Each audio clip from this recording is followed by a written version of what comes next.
That was last week, the 90th birthday, yeah. Right? If you tell people that, then you look really good. So before the break, we were talking about tips of how to get through the holidays when you like to eat and like to enjoy and like to be with family. So one of the tips is reduce the amount of alcohol intake. Alcohol has a lot of calories that are useless. And when you go to these parties and things, we end up drinking more than we ever thought we would ever drink because you're going to be going out more. You're going to be with family. You're going to be with guests. Well, I just recently came across a great company which we sell in this store. It's non-alcohol vodka drink. I don't drink at all, but it's a for those of you that do, you may want to substitute with this. It gives you that peppery taste that vodka gives you.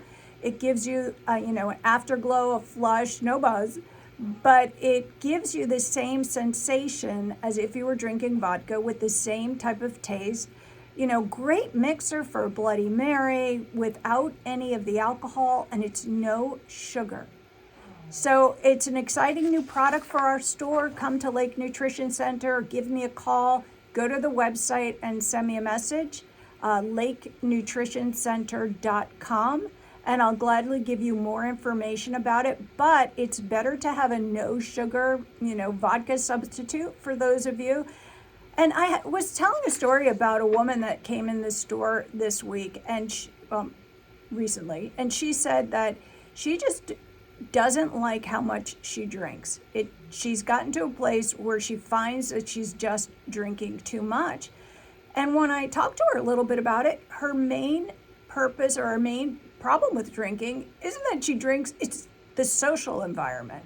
Is that she loves to be out with her friends. She loves to be at the parties. She loves to go to all of these things. And people ridicule her on the days that she doesn't want to drink anything. So something like this is a great substitute. Comes in a beautiful can if you want to drink it out of the can. It's really a great product for those of you that want to reduce some of those calories, but still have that same kind of taste that some of the alcohol does. Some of the other things you want to think about doing is moving more.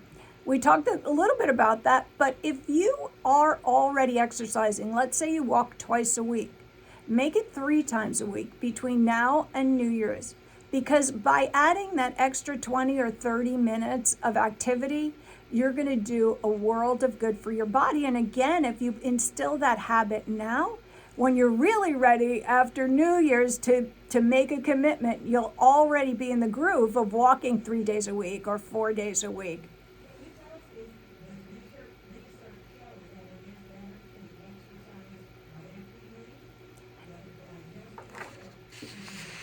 Yeah, no, that's a really good question. So what the research actually does show is move after you eat. So it doesn't necessarily have to be an exercise, but what happens is as soon as you eat that food, the calories go in your body. If you sit down, your body says, "Oh, I don't need this right now. I'm not going to use this energy." So it stores it as fat.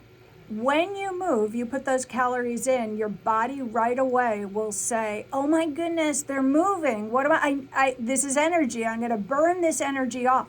So it'll burn that energy off first. Will you lose the rest of what you have? No. But what you just ate isn't going to turn into fat if you move after you eat. So your body will use that first. So get a little more movement. And again, it doesn't have to be fancy. Empty the dishwasher, wrap the Christmas gifts, just don't sit and watch TV. Some other things that help there are herbs that will actually make you feel full. We sell in the store something called Foscoli, and you take it half hour before you eat, and it will actually make you feel full. So that when you eat less because you'll have that full sensation.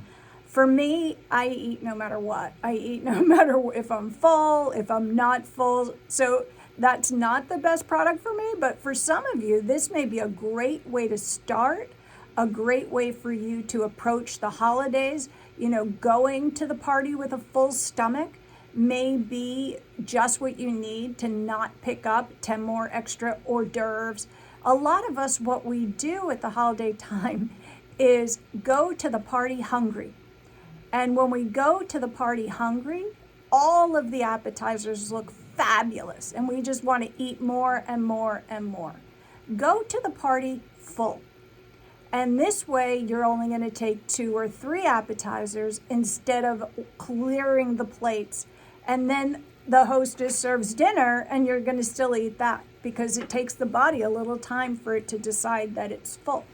But if you already go and you're already full, you're going to eat less and you're going to drink less. Foscolia.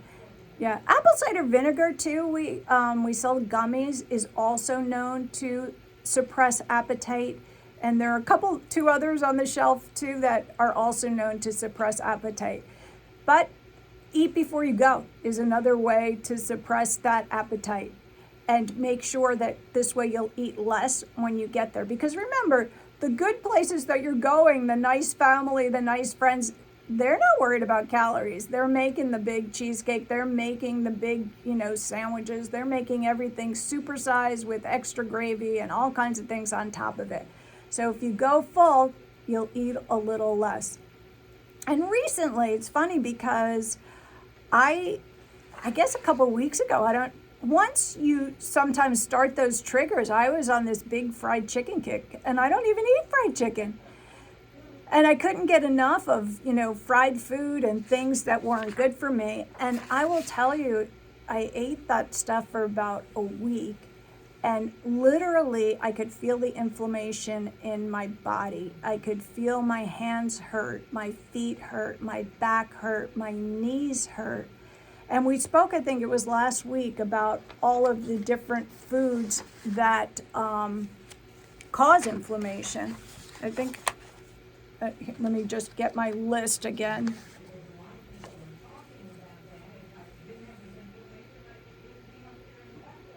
Right, exactly. And it's food. What people don't realize is what you're putting in your body is causing half the problem. And some of the foods, as you go through the holidays, why don't you limit some of these things? Red meat, processed meat, like ham and bacon and lunch meat, sugary foods like cakes and donuts and brownies, anything with high fructose corn syrup like salad dressing, canned fruit, carbonated drinks. One of the things you could do during the holidays, if you're a big soda drinker, just cut down the amount of soda that you're drinking.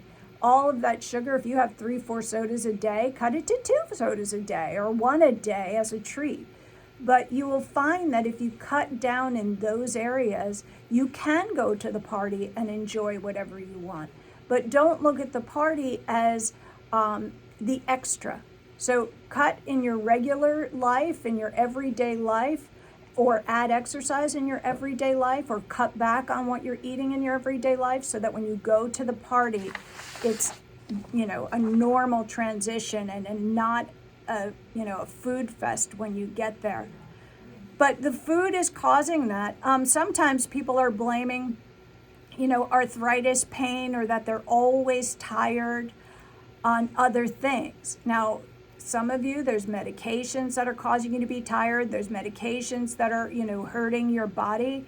But those of you that are blaming, arthritis and pain and being tired, watch what you're eating. See what you're putting in your mouth.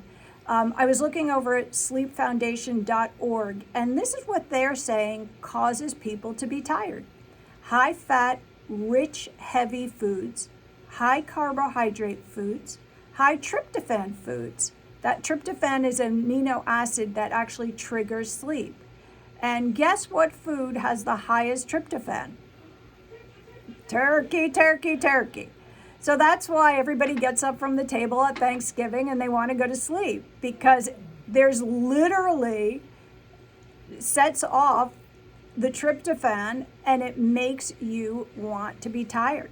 Tart cherries will also make you sleep. Actually, tart cherries, if you can't sleep at night, have some tart cherries. We actually sell tart cherry in a juice, And we actually sell tart cherry in tablets, primarily for arthritis sufferers because of that inflammation again. So tart cherry is a great choice to reduce inflammation and to help you sleep.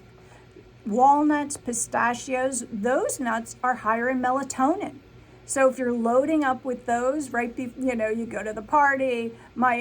My aunt used to have a big bowl of walnuts on her table at Thanksgiving, and it was my favorite thing to do as a kid. Crack open the walnut and pick through them and eat them. Yes. What I didn't realize is they're, high in melatonin. I was probably taking a nap shortly after that. Yeah, probably, because she had 5 children, right? And all of us together, we were like 21 cousins or something ridiculous. So she's probably thinking, yeah, here, kids. Yeah, here, eat the extra melatonin. So those are some of the things you have to look at. Add extra water to your diet. Drink water. And it has to be water. A lot of times people come to the store, they argue with me, and they're like, well, I love iced tea and I drink a lot of it.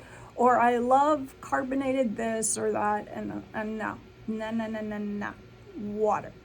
So drink your water because a lot of reasons. One, water will help you stay full. And water will also help with that body ache, help with fatigue. Water does a lot to regenerate. Your cells are all made up of water. When you recognize what the body is actually made up of, then you start to put in your body what will feed it and fuel it the most, which is water. So drink your water, stay hydrated. Dehydration is very, very serious. Dehydration, also the side effects to that, which is nausea, vomiting, sometimes diarrhea, dizziness, tired, fatigued, and it's all because we're not hydrating our bodies. So dehydration is a thing, and a lot of times people end up in the ER because of dehydration. So we want to know that we stay hydrated. And I think for me, what is really important about looking ahead at what we want our lifestyle to be and how we want to live an ageless, healthy lifestyle is to look at it as just that, a lifestyle change. I don't like the word diet. I don't like to use the word diet. I've been on, I think, every diet. Did I write them out? Yeah. I've been on Weight Watchers many, many times. Mediterranean diet, keto diet, intermittent fasting, vegan, vegetarian, gluten-free. You name the program, I have tried it.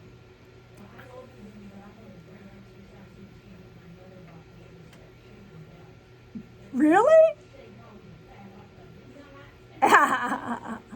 Well, tell them your little story because you have a great testimony to weight loss. And you're down 100 pounds. So that is a big testimony to lose that kind of weight. But people make a lot of things their idol. The Bible is very clear. God's like, I don't want to be shared with anybody. Don't make anything else your idol. And we do. We do it with food. We do it with alcohol. We do it with all kinds of things. Our children, all different things could be. Right. Can be idols in our lives. But yeah, so I loved Weight Watchers. I thought that program was, well trained on how to think and eat food. We actually have some great chips in the store, Lake Nutrition, that are only 1 point in Weight Watchers. And we actually have a Weight Watchers a few doors down from where the store is. And they come in all the time and they wipe us out of these chips because they're so delicious and they give you that crunch. We have cinnamon and we have plain. They're pita, millet flax pita chips. They don't sound great, but they're really delicious, especially the cinnamon, and they're only 1 point. And 1 point, and it's a lot of chip for the 1 point. So that's something else you could do is just change out the food that you're eating. So if you're eating a specific really buttery, high calorie chip, come try these pita chips in the store because they are better for you. They're millet and flax. You'll be more nutrients in them, and they still give you that same good crunch. They're still good to have. So making few changes will help you as you navigate towards New Year's Eve. And we'll be right back with some more tips to how to get to the holiday